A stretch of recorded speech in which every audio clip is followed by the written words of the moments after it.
Hello Game fans, you might know me as somewhat of a pixel art enjoyer since it is my favorite kind of art style, so here are 100 games ranked, judged based on some combination of gameplay and visuals, beginning with Animal Well, an exploration Metroidvania that looks awesome despite the fake CRT filter being something that I turned off immediately. This game is like Halo 2 meets Halo 3. But seriously, it's a very cleverly designed title that is just fun to explore, so this is an easy S tier.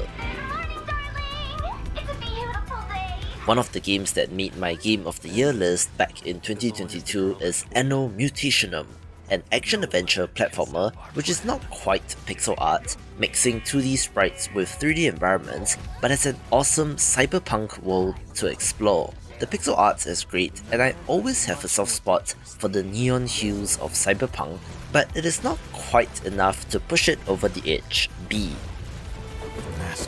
A great pixel art roguelike platformer is Astral Ascent, one that has a variety of playable characters as well as an astrology theme in which you are battling the zodiac signs in order to escape an astral prison. Combat is fast-paced and intense, with a nice variety of spells and abilities, so it nails it on the gameplay front, also coming to us from the developer of the 2D Souls-like Dark Devotion, which is decent, but I would describe the pixel art as blobby in spots, especially in motion, so I'll put it in B tier.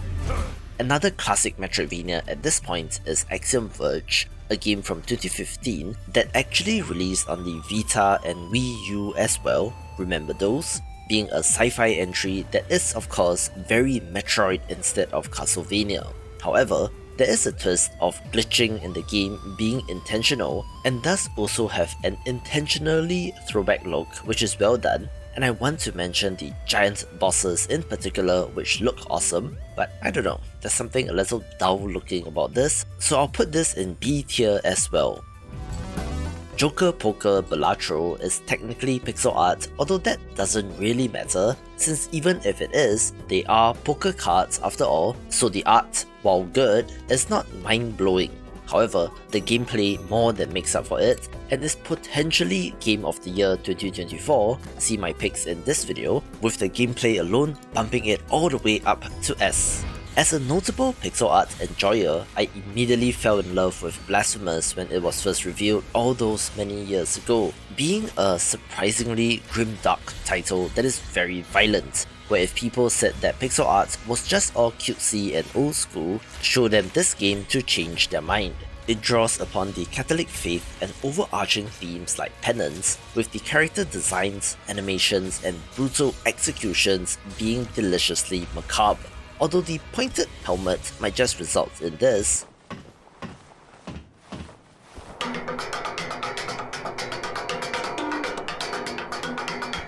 but it is an S tier for sure.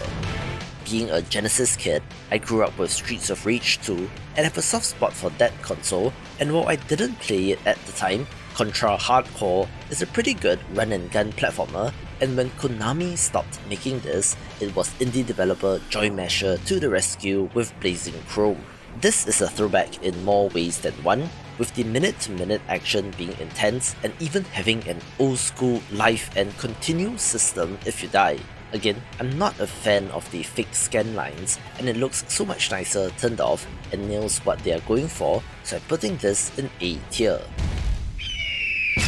One huge advantage that this game has is the repetition of the eagle with biceps opening each of their trailers with their signature call, essentially becoming an image that you can hear, which gives Broforce an immediate recognizable advantage, and then add on the sheer number of playable bros with unique special abilities, and you have the recipe for a great game. It's frantic and absolutely ridiculous, and has kind of become a calling card for developer Free Lives, who, funnily enough, are from South Africa in contrast with the vibes of this game. I would describe the pixel art as functional more than anything, so it goes into B tier.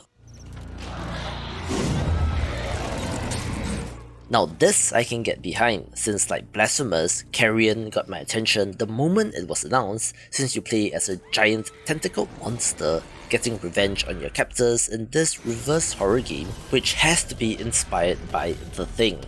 For the most part, you are stealthing your way through the vents and corridors before springing a surprise attack on the humans, with a little bit of strategy required in threat prioritization. This game also does interesting things with lighting, which were not possible for older pixel art games, with flamethrowers in particular looking great, but due to its map system and gameplay, I'll put it in A tier for now. I have a soft spot for monster taming games, even more so if they are pixel art, since I grew up with Pokemon Blue and Silver, so right out of the gate, Cassette Beasts already had an advantage. The gimmick here is that you're able to transform into any monster in the game, and any two can be further combined into another form, and including DLC monsters, there are a total of 19,881 possible fusions, which is a lot. This will be for fans of turn-based RPGs with fun exploration, as well as the pixel art, which is good,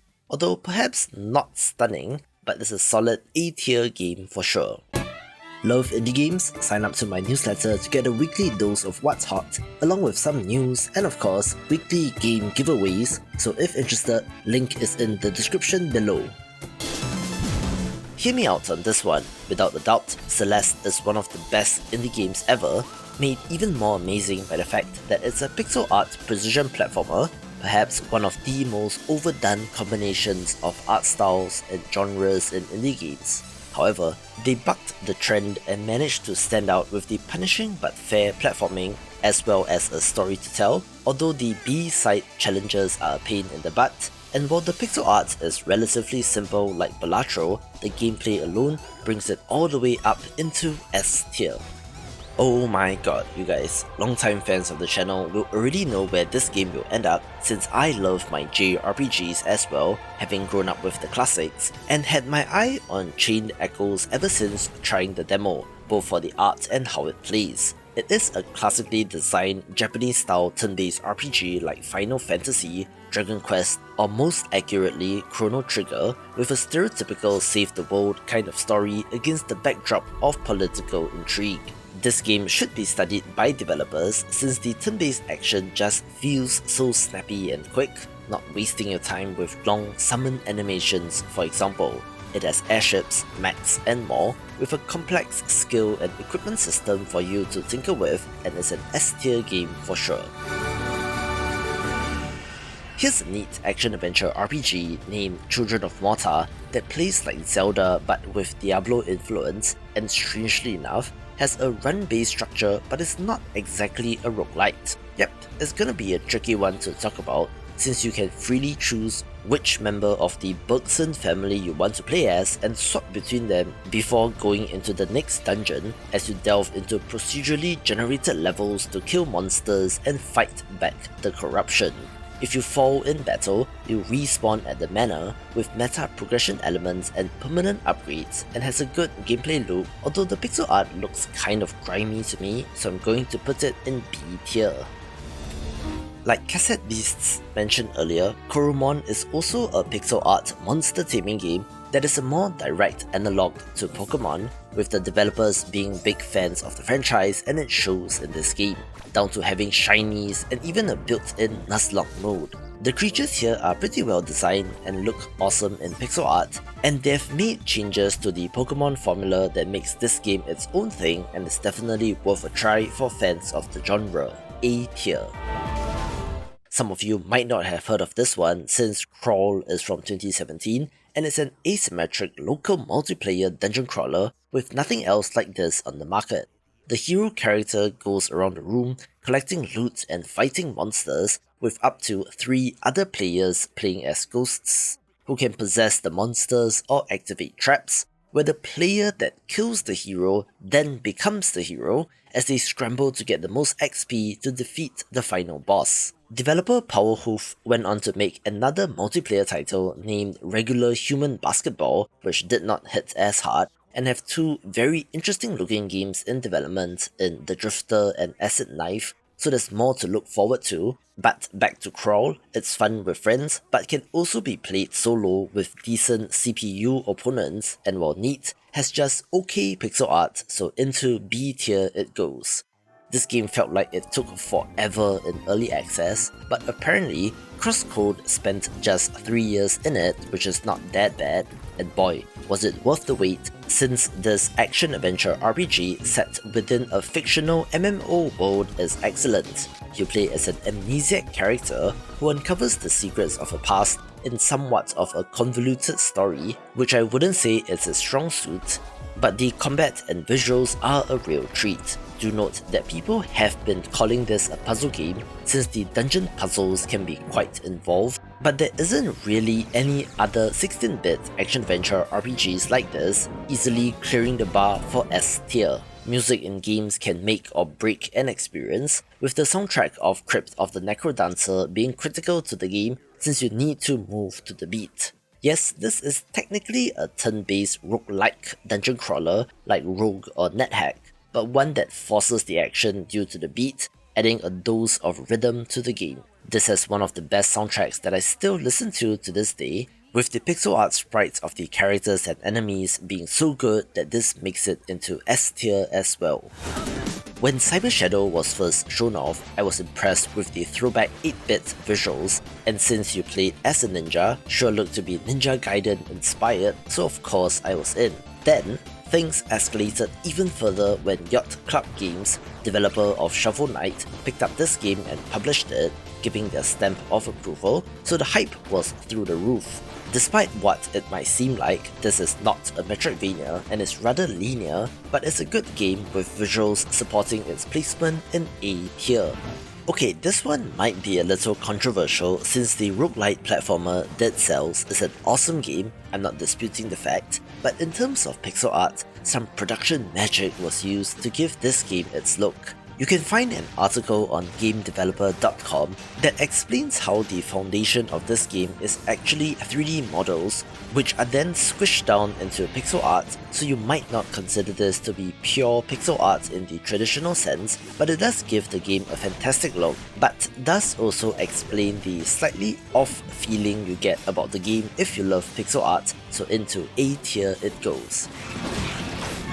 Here's somewhat of a cult classic title in Dev's Gambit Afterlife, a 2D Souls-like title that had its issues at launch, but the developers continued to push through and released a massive free update in 2021, which added Afterlife to the title, not only adding new content, but also fixing some of the mechanics and issues that people had with the original. 2D Souls-likes are not the most intuitive of ideas, since the removal of one dimension reduces the usefulness of the dodge roll, so it takes a bit to get used to, and while the pixel art is on point, I do have to go with B tier for this one.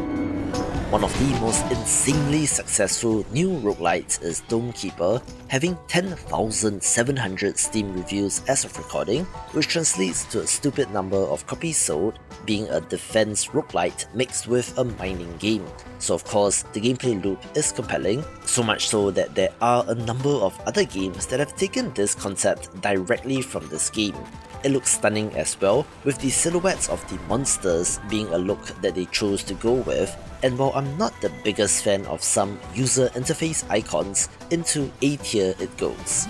I love my roguelites, which should not be a surprise since the promise of endless replayability makes my wallet happy, with an excellent one of these being Downwell, a platformer where you fall down a well but have gun boots to cushion your fall. It is ultra minimalist and only uses black, white and red, an art style that others have tried to emulate to varying levels of success, but add in the clever game design of this game and you can easily put this in A tier.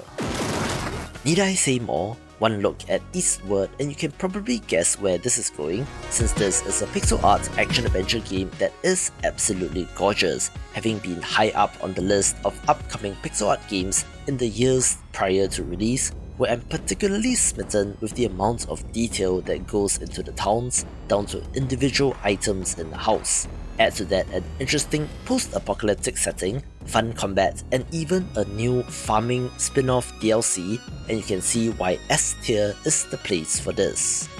Hear me out on this one, since Electronic Superjoy is one of my personal favourite platformers and is one of the first indie games that I played, having gotten it in a humble bundle or something all those many years ago. It's a precision platformer with simple but effective platforming and an awesome soundtrack, although try not to play this without headphones due to...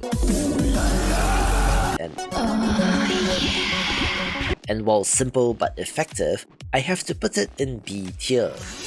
Another runaway success in the indie space is Enter the Gungeon, a game that was so successful that it allowed the developers to go on to make weird spin-offs like the roguelike platformer Exit the Gungeon, and even a light gun on-rails shooter released exclusively in arcades. This is a bullet hell top-down action title with the sheer variety of guns being the highlight, along with plenty of secrets and a fun core premise of getting a gun that can kill your own past, easily putting this into S tier. Here's a weird one, since Environmental Station Alpha really doesn't look like much, being not just a throwback 8-bit Metroidvania, but one with a minimalist style as well. So your character and enemies are tiny, and the environments and backgrounds are not the most impressive to look at. However, it is a very good if underrated Metroidvania, with this developer, strangely enough, going on to make Baba Is You, but on its own, I'm going to give this game a B. A very pretty title from 2020 is Evan's Remains, a puzzle platformer in which you are searching for a boy genius that went missing. The sunlight and blue skies in this game are gorgeous, along with an interesting narrative, although the puzzles are simply okay, so I'll put it in B tier. One of the best kept secrets in indie games is Everhood. The game was released in 2021 and has slowly been gaining momentum, having a now astounding 10,000 Steam reviews as of recording, which equates to many copies sold. This is an action-adventure RPG which has Undertale vibes, where you are exploring the world and talking to characters JRPG style, but then combat switches to real-time on the grid. While it looks like a rhythm game, you are moving around and jumping over attacks to avoid getting damaged, with trippy visuals and a great soundtrack that easily puts this in A tier, and there is a sequel in development as well, so check this out first.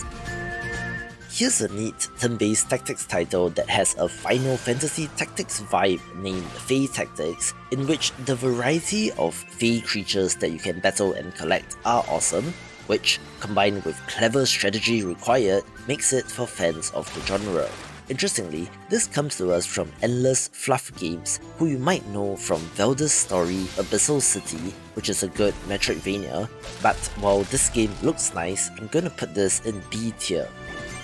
One of those cult classic puzzle games from back in the day is Fez, a game that looks like a 2D puzzle platformer, only for our protagonist Gomez to discover that the world is in 3D instead. This was one of the earliest examples of mind-blowing puzzle games that work best if you kept notes in a physical journal while playing the game, and does still hold up today, so play this if you have not, with the pixel art being okay, so it's in A tier.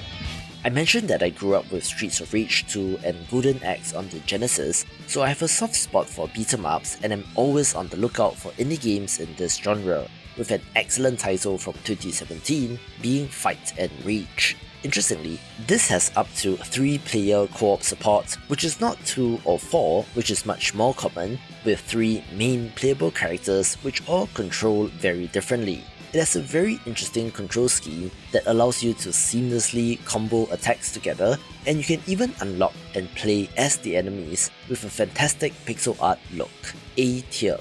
The original Freedom Planet from 2014 was significant due to time and place, since this was before Sonic Mania and released in a time when there was a lack of good Sonic games, so as always, indie developers came to the rescue. There are 3 main characters, each with their own story campaigns, so there's a lot of content, with the characters all playing differently as well, so there's plenty of value. With classic gotta go fast platforming, combined with more of a focus on melee combat, having a pixel art look which evokes those 2D Sonic games, so this goes into A tier as well. I was immediately intrigued by the concept of Graveyard Keeper when it was first announced, since it looked like Stardew Valley, but in which you are running a medieval graveyard instead, having to receive corpses and presumably process and bury them the right way. But of course, you can get up to all sorts of shenanigans since meat is costly and you just so happen to have a steady supply of bodies. There's also a puritanical church, an extensive crafting system, combat in dungeons, and yes, you can still farm in this game, being its own unique weird thing that is fantastic, A tier. A game which is near and dear to my heart is Heroes Hour, a Heroes of Might and Magic-like, for lack of a better term, one that mixes turn-based strategy and castle building with combat elements, switching in auto-battler instead of turn-based combat from its inspiration, and has an ultra minimalist art style which is really well done here, so the look and game equals S tier. One of the most successful Vampire Survivors clones is HoloCure Save the Fans, which has to do with the massive HoloLive VTuber fanbase, and also the fact that this game is free and is more than just a simple clone. This does have expanded systems like a collab system of merging weapons together, as well as a farming sim element for some reason, so it is great, but like its inspiration, does look like some RPG Maker game or something, but the gameplay puts it squarely in A tier. Newer indie game fans might not be familiar with Hotline Miami, a title from 2012 that is still one of my go-to recommendations, and while it might seem simplistic in today's day and age, being a top-down action game, there is something uniquely charming to this game. The die and instant reset loop of the game is still referred to as Hotline Miami-like in nature, with games like this tending to be published by Devolver such as Disc Room and Angerfoot, so its influence is unparalleled, giving it a spot in S tier. Another standout indie game is Hyper Light Drifter, a game that shows up frequently on the Best Pixel Art and Best Indie Games videos, and yes, this action-adventure game is great, having a little bit of a Souls-like feel to the intentional combat as well. Boss fights are a highlight, but a common complaint is that the game does not have words, and leaves it to you to figure the game out and where to go next, which can be confusing. But it is part of the charm of this experience, with one of my main issues with the game being that the characters don't have outlines, so it doesn't visually pop in the same way. Its sequel, Hyper Light Breaker, is very different visually and might have more mainstream appeal, but the original is still great and is A tier. An amazing looking game which plays pretty good as well as Iconoclasts, an action platformer with Metroidvania elements, telling a tale of a mechanic who is pursued by a religious order since being an unlicensed mechanic is illegal in this world. It is not a pure Metroidvania, having backtracking in smaller, self-contained areas which you leave behind as you advance the story, with the boss fights in this being a highlight. This is one of the most vibrant and colourful pixel art games ever, with fantastic animations as well, so it goes into A tier. I'm a fan of giant mechs, so the theme of Into the Breach was already my jam, and then add to that an almost Pacific Rim kind of setting about battling giant alien bugs, and of course you have my attention. This game revealed enemy intentions, which was novel at the time, allowing you to disrupt their attacks as you move your mechs around and use their abilities, and is hands down one of the best tactics games of all time and is an S tier game. Some of you might not be familiar with this title since Jamestown Plus only has less than 200 reviews on Steam, but if you love arcade-style shoot-em-ups, do not miss out on this game. It has some of the best enemy and boss sprite work, along with fantastic backgrounds and environmental objects, best with some friends of course, A tier.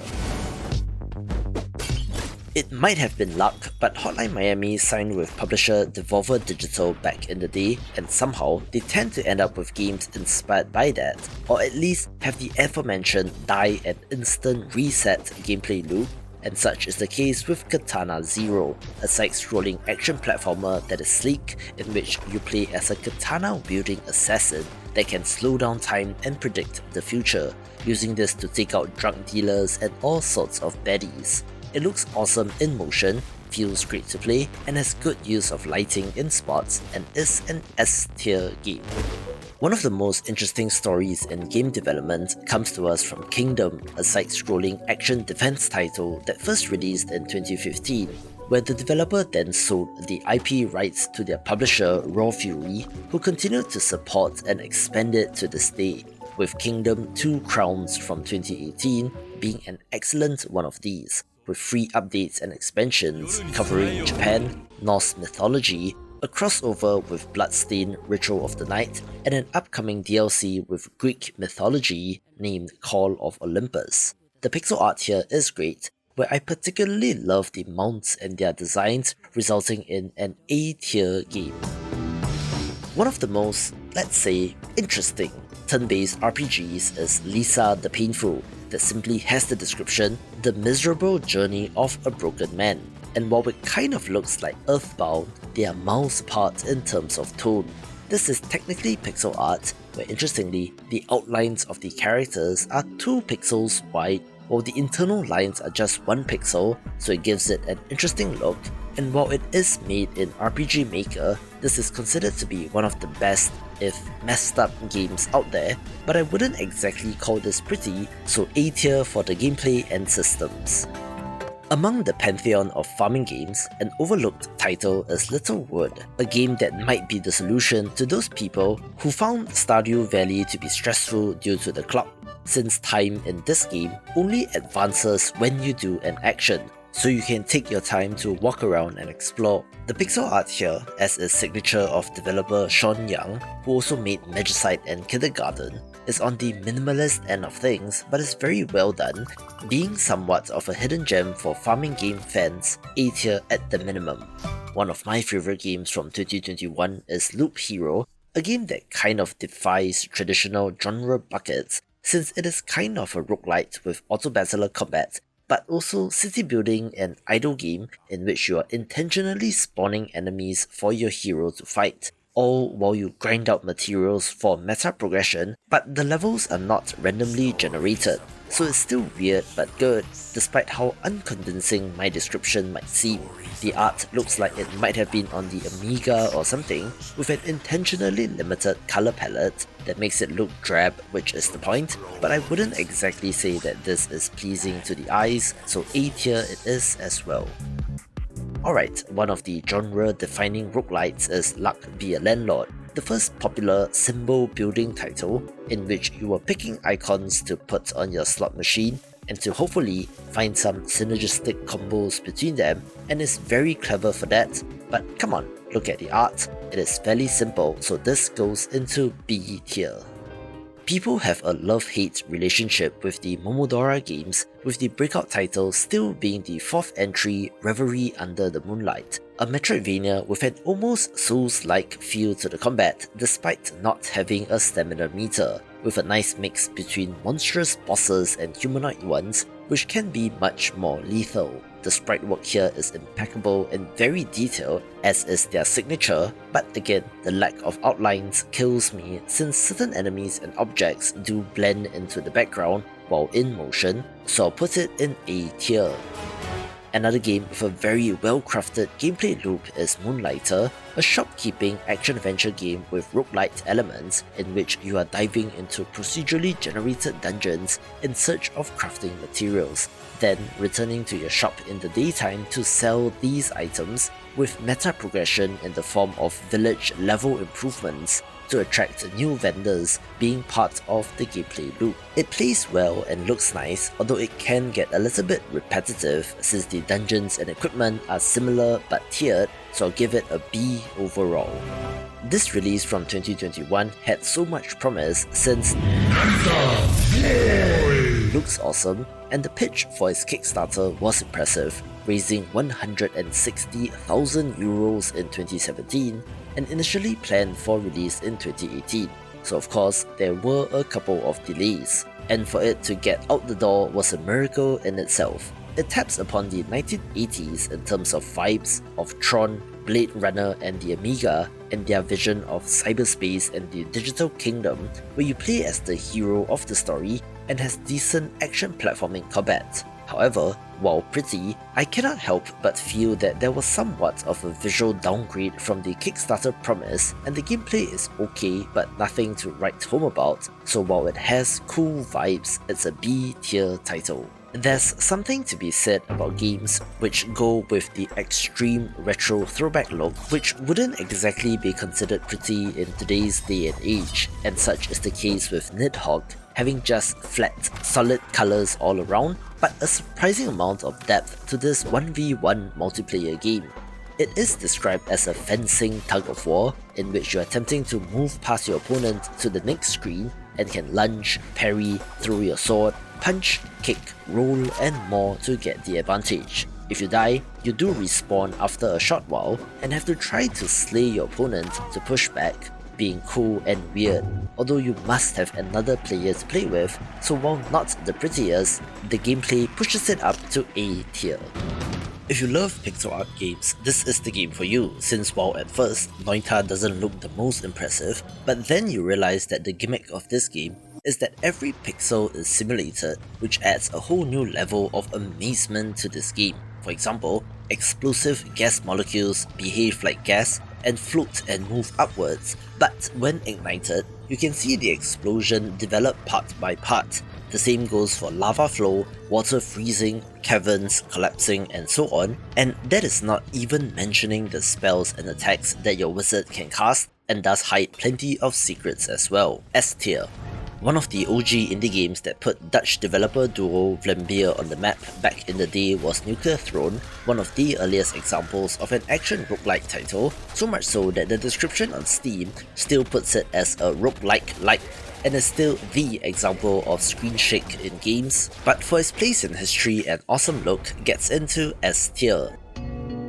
This next game is an interesting one since One Shot has a legion of fans, even though it doesn't look like much, playing more or less like an adventure game made in RPG Maker with no combat, but with an interesting meta-narrative layer to the game, which has earned it a legion of fans. The one-shot fandom is very strong, which I would classify to be similar to the fervor around Undertale, with the pixel art being okay, so A tier it is. Did you know that there is a community of people that love the Mega Man Battle Network games and play competitive games on the side at events like EVO? Well, the developer of One Step from Eden decided to make their own in this action roguelike title, in which you select the special attacks and abilities that cycle through, but are moving and dodging in real time on the grid. It is awesome but very difficult, with pixel art that is okay, so B tier for this one. Developer D-Pad Studio was the one that coined the term high-bit pixel art of modern games that use the timeless art style, but are able to do things with modern game engines which are not possible on older hardware, and that shows in their work, since Oh Boy really is one of the most beautiful pixel art games out there. The gameplay portion in this is strange, since you can fly around, but are also able to pick up NPCs who will then fire their weapons, being used in combat and Metroidvania-inspired progression, but I would say it's just okay, so B tier it is. Developer Lucas Pope also carved out a niche for himself in making very strange, almost experimental kind of games, but all of which have somehow hit it big, such as Papers, Please from 2013, one of the first instances of indirect storytelling, since you play as a border guard in a totalitarian state. You have to check passports and travel documents for any discrepancies, but in some instances, can choose to intentionally overlook any mistake to allow a family to pass through together, or even to allow, let's say, freedom fighters into the country, which affects the grander story and state of the world. But boy oh boy, it is pretty ugly, perhaps intentionally so, but still B tier. Here's an awesome title that brought back Pachinko or Peggle back into the mainstream, where it seems obvious in hindsight, since Peggle was awesome, then PopCap stopped making those games, so Peglin came in, but switched things up into a roguelite RPG with its own twist. The infinite replayability, special orbs and relics drastically alter every run and gives the great feeling when playing roguelites, so this is awesome, and while the pixel art is a little basic, it's good enough to get into A tier.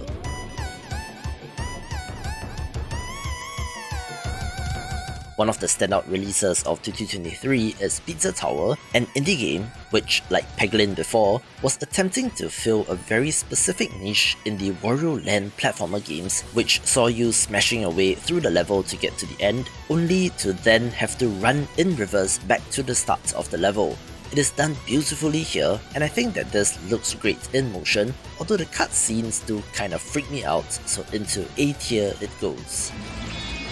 The trippy roguelite first-person shooter Post-Void is excellent and does have Hotline Miami vibes in terms of the action and pure chaos, since it is designed to be an arcade action title with a high-score chase. And while the pixel art is decent, the lighting appears to be overexposed in parts, as if someone turned the brightness setting all the way up for some reason, so while a good shooter, into B tier it goes.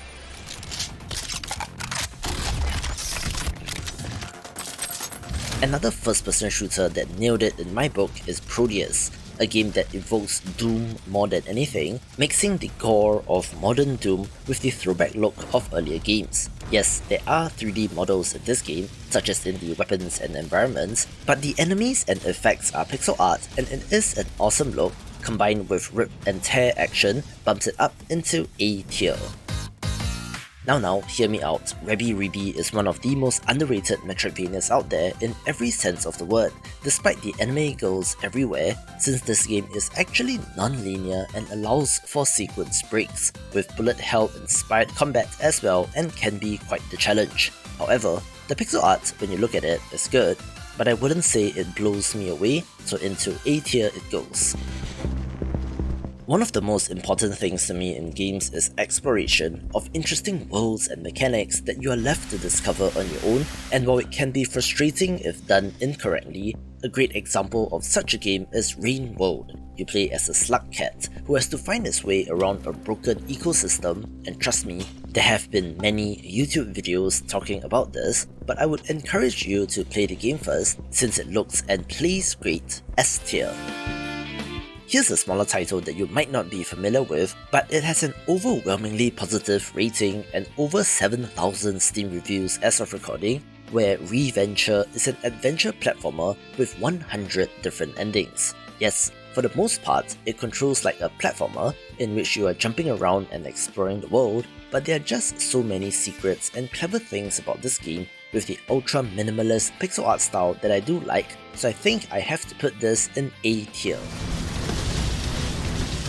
This next title might be more in the spirit of indie games as compared to an actual true blue indie game, since Risk of Rain Returns is the remastered version of the original Risk of Rain from 2013, which had its charm in terms of visuals, but that is dialed up to 11 in this release, with the synergistic items, character class variety, and awe-inspiring crescendo events being the highlights, but this was published by Gearbox after they did the same for Risk of Rain 2, and the IP has since been sold to Gearbox, who then straight up announced a mobile gacha game, but at least we will have these 3 Risk of Rain titles S tier. The most popular indie platform fighter has to be Rivals of Aether, with the developers being huge fans of Smash Bros, and it shows, since the way that they've designed this game from character movesets, level designs, mechanics, and even on a technical level with rollback netcode shows that they care, and their community loves them back for it. This game looks absolutely brilliant and is one of the prettiest pixel art games out there, in part due to the vibrancy of colour and the art itself, S tier. So I thought that it was a bit of a shame when the sequel moved to 2.5D, but that should be a fantastic game as well. Some of you might know my history with Rogue Legacy, but if you don't, here's the short version. After having barely played any games between, let's say, 2007 to 2013, I chanced upon the concept of roguelites with infinite replayability, which sounded like a good way to stretch my dollar, and just so happened to pick this game up in 2014, about 9 months after its initial release, which then led to this channel being created in 2016, and the rest is history. The genealogical roguelite has one of the most compelling gameplay loops between characters with random traits, the manner to upgrade, and the game feel itself, and while the pixel art wouldn't blow you away, it looks good and is an A tier game. One of my favourite underrated roguelites is Scourgebringer, a pixel art platformer that has been described as Dead Cells meets Celeste, and what that means is that it has intense, fast-paced action, but also a focus on platforming and especially air control, as our heroine battles ancient machines to maybe save humanity. B tier. I was pretty hyped for Sea of Stars prior to release, since it was the next game from the developer of The Messenger, who did also drastically improve their pixel art from a base that was already good, and was also a turn-based Japanese-style RPG in the vein of Chrono Trigger, so what's not to love? It's an epic saga as expected of the genre, and has an interesting lock system in combat, being a must-play for fans of the genre. S tier. Just the other day, I realized that Shovel Knight released more than 10 years ago, at least the original campaign, which was then retroactively renamed Shovel of Hope, with the treasure trove collection, so to speak, being one of the most insane value for money purchases in indie games, essentially getting you 4 epic campaigns and a PvP Smash Bros style title, which is alright. When it was kickstarted, this looked like the second coming of Mega Man, only replacing Man with Knight, and the Mega Buster with a shovel for some reason, but things were different in 2014 and they nailed the 8-bit look, and the Blue Burrower became an indie icon in the process. And as for what's next, a brand new mainline Shovel Knight game is in development. We're committed to crafting an experience that not only honors the Shovel Knight legacy, but also pioneers groundbreaking, innovative gameplay mechanics. This isn't just another sequel, it's a bold new adventure that'll launch Shovel Knight into an entirely new dimension of gaming. So get hyped and play this S-tier title if you have not. Another indie darling is Skull the Hero Slayer, a game coming to us from some South Korean game developers which began development while many members of the team were still studying game development, and they scored a home run right out of the bat with one of the best-selling roguelites of all time. You play as a lowly skeleton warrior who has to take revenge on the evil humans who have captured his king, wearing different skulls and transforming into different characters in order to do so, with a really impressive variety, including werewolf, rockstar, a demolitions expert and more, so it is not your stereotypical classes and is really fun with S-tier pixel art as well. We are celebrating great games on this channel, and one of the best of 2024 so far is Songs of Conquest, a turn-based strategy title that is most like the Heroes of Might and Magic games from back in the day. But they have done enough to make it their own with how magic works in this game, as well as the castle building aspect. The units are intricately detailed, and the developers even gave us a peek behind the curtains with regards to how the camera works in this game, which is clever, and I'm guessing not possible in 1999 or whatever. So for both being pretty and having strategic depth which you can break, this goes into S tier. One of the prettiest pixel art games out there is Soldiers, and interestingly has 3 completely unique player classes to choose from, which makes the game a very different experience depending on who you choose, having some of the most amazing backgrounds, animations and portraits that I have come across. The issues with this game appear to be mainly on the technical side, with complaints of bugs and crashes, and while I've not experienced that, I do understand the frustration when this occurs. Also, for some reason, people are complaining that the dungeons are too long, which is a strange complaint, but still, a decent game which is very pretty, which goes into B tier. Star of Providence, formerly known as Monolith, appears to be gearing up for a major launch on Switch after having signed with publisher Big Mode, run by YouTuber Donkey, whose debut title in Animal Well all the way back at the start of this video did very well for them, where I've been banging on and on about this game since its launch in 2017. This is an arena-based bullet hell action roguelite, so that might immediately turn some people off, but there's something special to this game, especially in how they handle progression. The combat feels great as well, and with Big Mode's support, could make an impact on Switch to get in on the ground floor of this A-tier game. I'm a big fan of developer Massive Damage, since their previous release, Halcyon 6, did remind me of Heroes of Might and Magic in parts, but then they followed that up with Star Renegades, a sci-fi roguelite RPG in which you play as rebel forces taking on the all-powerful Imperium. Hands down, the pixel art here is one of the best, with interesting turn-based RPG combat, but I feel as though it didn't really gel nicely with the roguelite structure and might have been better as a traditional JRPG. But I'm no game designer, so maybe don't listen to me, but they created an impressive world and characters, so I'll put it in B tier for now. One of the most popular crafting sandbox titles is Starbound, a game that did follow in the footsteps of Terraria but with a sci-fi twist, allowing players to play as different alien races and to explore multiple procedurally generated planets all over the universe. At least, that was the initial pitch, and while I believe it eventually got there, the first couple of years of early access were a little rough with unmet expectations. Still, it has grown and there is plenty to do with a good look as well, so overall, A tier game. We are really getting into the top shelf indie games here in Stardew Valley, one of the most beloved indie games of all time for good reason, since this relatively modernized take on the Harvest Moon style of farming game was excellent at launch, with the development of this game being the example of the indie dev dream. The many free content updates to the game added hours and hours of gameplay, where I have seen this game becoming a favourite of a friend who mainly played games like Call of Duty and Dota 2, so it's amazing and frankly life-changing, making it an easy S tier game. Here's another game that got on my radar due to its art, since Steel Assault is an action platformer with the gimmick of being able to create a zipline, which you can use in the platforming, which was weird, but looks amazing with good action. The unfortunate thing with this game is that it is on the shorter end of things in terms of content, but I would consider this to be an A tier hidden gem. Streets of Rogue from 2019 has one of the strongest fan bases out there, with this sandbox action roguelite being characterized by one word: variety. It is GTA-like in nature as you make your way through randomly generated city blocks to take out the corrupt mayor, but you can play as different characters including soldier, doctor, hacker, gorilla, and investment banker for some reason, each with unique ways of interacting with the world in an almost immersive sim kind of way. The roguelite structure, however, seems at odds with this design, which might be corrected in the sequel releasing in October 2024, but I would put this in A tier since the pixel art is just okay.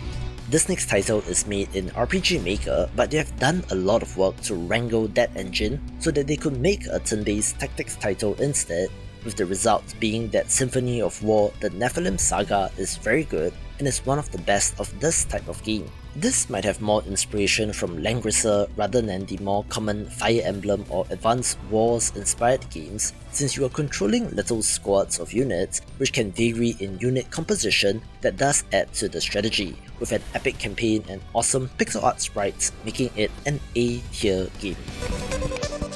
If you watch my video on the most popular indie games, you will not be surprised to see Terraria right up there with the greats, a survival crafting platformer that first released in 2011 and is still going strong all these many years later. At the time, it was dubbed as 2D Minecraft, which I think is a fair comparison, but I suppose more accessible for people who get motion sickness from first-person games, with the multitude of patches and content updates, leading this to becoming one of the best experiences out there. I saw a recent update that this game has sold 58.7 million copies, which is more than Super Mario Bros. And is a number that is growing larger by the day. The pixel art, while relatively simple, is gorgeous and fits in so nicely with the game that this goes straight into S tier. From the developer of Rabi-Ribi covered earlier comes Tevi, another pixel art bullet hell anime Metroidvania, but the many years in between games have led to an upgrade in art style to a much higher resolution, and this looks gorgeous as a result. There's also plenty to do in that Metroidvania way of backtracking and different locations to explore, also having an interesting upgrade system, so I would consider this to be an S tier game. Okay, Isaac fans, hear me out on this one. I have an appreciation for the quality of The Binding of Isaac Rebirth, as well as its DLC in Afterbirth, Afterbirth Plus, and Repentance, and the entire Isaac verse is, without a doubt, a runaway success, but while technically pixel art, I don't think that there would have been much of a difference if the art style was hand-drawn like in the original, so I'm not seeing an argument for the art here, but fantastic game for sure, making it A tier. At one point in time, video game review sites like GameSpot, when talking about Game of the Year awards and visuals, that split it into Best Graphics Technical as well as Best Graphics Artistic, with the former looking at resolution, frame rate, and in the modern context, ray tracing, hair physics, and how photorealistic a game can look, with the Eternal Castle Remastered being in the latter category of games which are not exactly technical marvels but went for a very specific style and nailed it to perfection. This is a remaster of a game that never existed, being an interesting action platformer with a minimalist look, in which they were aping the 2-bit CGA look from games from the 1980s, and they nailed it here, so it goes into A tier because of that. One of the Metroidvanias that I was most looking forward to is The Last Faith, looking like Bloodborne meets Blasphemous, or put another way, the what-if scenario if Castlevania continued in its pixel art form instead of going into 3D, which did make it to release last year. This has an almost Souls-like nature to the game, similar to Blasphemous, in that while it doesn't have a stamina meter, the combat is deliberate and punishing if you mess up, along with a currency equivalent of souls for progression. It is moody and grim with some fantastic designs, with, amazingly, the pixel art in the cutscenes being awesome as well, so I would put this in A tier. One of my go-to recommendations for tactics titles is The Last Spell, a game which was, at one point in time, billed as Final Fantasy Tactics meets Dynasty Warriors and Diablo, in which you are defending humanity's last bastion against hordes of monsters, and by hordes, I do mean quite a number. But luckily, you have Area of Effect abilities that allow you to take out multiple enemies at once. Combat alternates with a city building phase in the daytime, which is where all the progression systems come in, being quite the good balance with plenty of content, easily clearing the hurdle into A tier. Here's another awesome action platformer with a twist, since when this game was first announced, The Messenger looked like the second coming of Ninja Gaiden, as our hero adventures through a cursed world in order to deliver a message in the form of a scroll. What then follows is a time-travelling adventure, with this trailer even revealing the twist in being able to switch between 8 and 16-bit pixel art styles, so you get two in one game, which is pretty amazing. The action is solid, but surprisingly, the writing is one of the best parts of the game, so I would bump this up into S tier as well. Hello, user. Program speaking. Actually, there's no game. Hey! What are you doing, user? An underrated title that is very clever is There's No Game Wrong Dimension, an enhanced release of a game that came out of a game jam, being a puzzle game in which things are not as they seem. The premise is that the game tells you that there is no game, but you can mess around with the UI elements to find the fun, so to speak, being pretty ingenious with a ton of variety, and while the pixel art isn't completely necessary, I think that it adds to the charm of this A tier game. I like Time Spinner, a Metroidvania which took something like 8 years to make and has had relatively modest success, all things considered, so I would implore you to try it if you have not. You play as a timekeeper with the ability to manipulate time, going on an epic revenge quest against the empire that killed her family. This is very Symphony of the Night-like in nature, down to the names of enemies popping up on screen when you attack them, with fun weapon orbs to use, and even the ability to freeze time so you can jump on enemies as an example, so this would be in B tier as well. One of the OG indie games that surprised a lot of people is To the Moon, a narrative-focused adventure game that tells an emotional tale of helping the dying relive their lives through their memories and if they would make different choices at different points in time, with the big twist being that it is made in RPG Maker, the game engine most known for flooding Steam with a bunch of generic-looking JRPG games, so that in itself was an accomplishment. It might just make you tear up, and the subsequent releases of developer Freebird games have all been huge hits, so the narrative and game is good, but the pixel art looks kind of stock, so I'm gonna have to put this in B tier despite it being a fantastic game.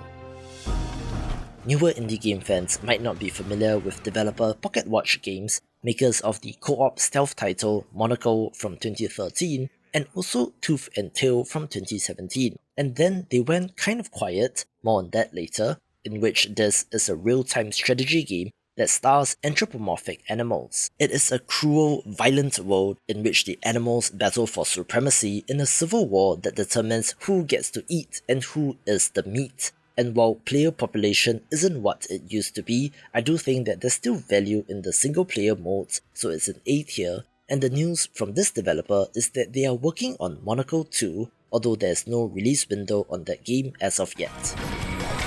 This next title was the first game to get me really interested in the Touhou project, an IP that was technically created by an indie developer, but in which the world and characters were free for fans to use, leading to one of the biggest media properties spanning games, artwork, short stories, manga, and more. But let's get back to Touhou Lunar Nights. This is a search action or Metroidvania title in which you play as Sakuya, who is basically Dio from JoJo.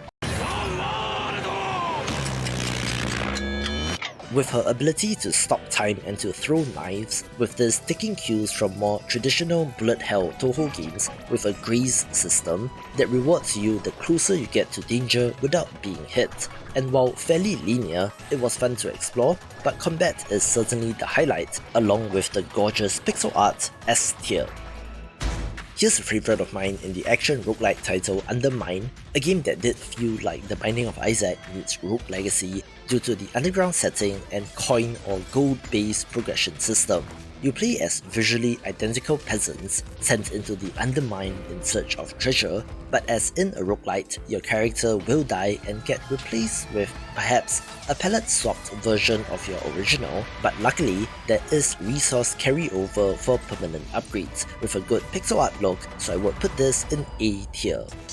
Alright, here's the big one in Undertale, one of those hugely popular games which exploded onto the scene, where developer Toby Fox has quite a cult following if I do say so myself, especially with the fandom that has sprung up around this game and the follow-up Deltarune. It looks like an Earthbound style JRPG, but combat is interesting since you're moving around your hut and trying to avoid attacks in real time, with various twists that mess around with the concept of an RPG that I shall not spoil. I think Undertale is fantastic and do like it a lot, although not to the extent of rabid fans, so at the risk of upsetting some people, I'm gonna put this in A tier due to the relatively simple art, but if you have not played this, do go in blind without looking anything up and enjoy the game. One of the things that I love about pixel art is how timeless it can be, since games like Valhalla released in 2016 still continuing to look awesome many years later. Sure, you can have further improvements like lighting effects in more modern high-bit pixel art games, but good pixel art is good pixel art and this still looks great. More interestingly, this is a visual novel about playing as a bartender and getting to know your customers by mixing and serving them drinks, and is perhaps the first example of a game like this, which has since been emulated by titles like Coffee Talk, with the characters in the OG being well written. A tier. Developer Andrew Gilmore of Steel Mantis looks to be a very heavy metal guy, and that shows in his games like Slain, Back from Hell, as well as Velfaris, seen in enemy, character, and even level design. You are on a quest to seek vengeance upon your father, returning to the fortress planet of Velfaris to get your revenge. This has an interesting risk-reward system, since the resource that you need to upgrade your weapons are also the ones that you use to create a checkpoint, so there's this interesting push and pull, with some of the best pixel art, and the main character even has a head-banging animation, so yep, S tier if I ever saw one. At this point in time, I don't think Vampire Survivors needs any further introduction, since this game created a subgenre of its own in the Bullet Heaven roguelite, which has since been copied so many times, where the game swarms you with enemies, but also allows you to spew attacks like an erupting volcano and is condensed dopamine. However, I don't think that the pixel art is anything to write home about, with the environments and levels in particular looking drab, so while an awesome game, into A tier it goes. Another standout hit from 2023 is Wandering Sword, a Chinese martial arts themed RPG with an epic hero's journey kind of story about a young swordsman who nearly dies but then fights his way to the top of the pugilistic world. Interestingly, the game gives you the option for both turn-based and real-time combat, and has that HD 2D style pixel art made famous by games like Octopath Traveler. There's already a bunch of content, and the developer is adding even more post-launch, so this is one of the best and goes into S tier. I loved the GBA as a system and played my share of RPGs and tactics games on there, which was why I was so excited for Wargroove when it was announced, a turn-based tactics title that was very similar to Advance Wars in terms of concept, only with medieval fantasy units like archers and dragons instead of tanks and planes. I think that this game looks awesome both in terms of individual sprites but also holistically when you're looking at the entire battlefield, with the animations of the commander hero characters in the campaign cutscenes being great as well, with awesome tactics to boot. S tier game. An amazing action roguelite is Wizard of Legend, in which you are slinging spells as powerful wizards, but not in that Gandalf kind of way, but rather getting straight up into the action yourself with a nice variety of available attacks. It is fast-paced, intense, and so much fun to experiment with, but the pixel art is just okay, so I'll put this in A tier. Oh, and as a side note, this also has a sequel in development which went 3D, so no pixel art there. But fingers crossed, it will still be a good game. 1-bit pixel art, which only uses two colors, black and white in this case, is very difficult to get right, since the lack of color variety limits how you can draw something, but the developer of World of Horror cleverly took inspiration from another source in Japanese manga and the work of horror manga artist Junji Ito in particular. This is a roguelite turn-based RPG with horror overtones of a town doomed by cultists and otherworldly horrors, in addition to just pure psychopaths, and is interesting structurally, and even while not a horror person myself, I do have to give props where it's due for this S tier game. If you want the entire list, I've created a free PDF with links to all of the games which you can grab, link in the description below, and for more of the best indie games, watch this video as well.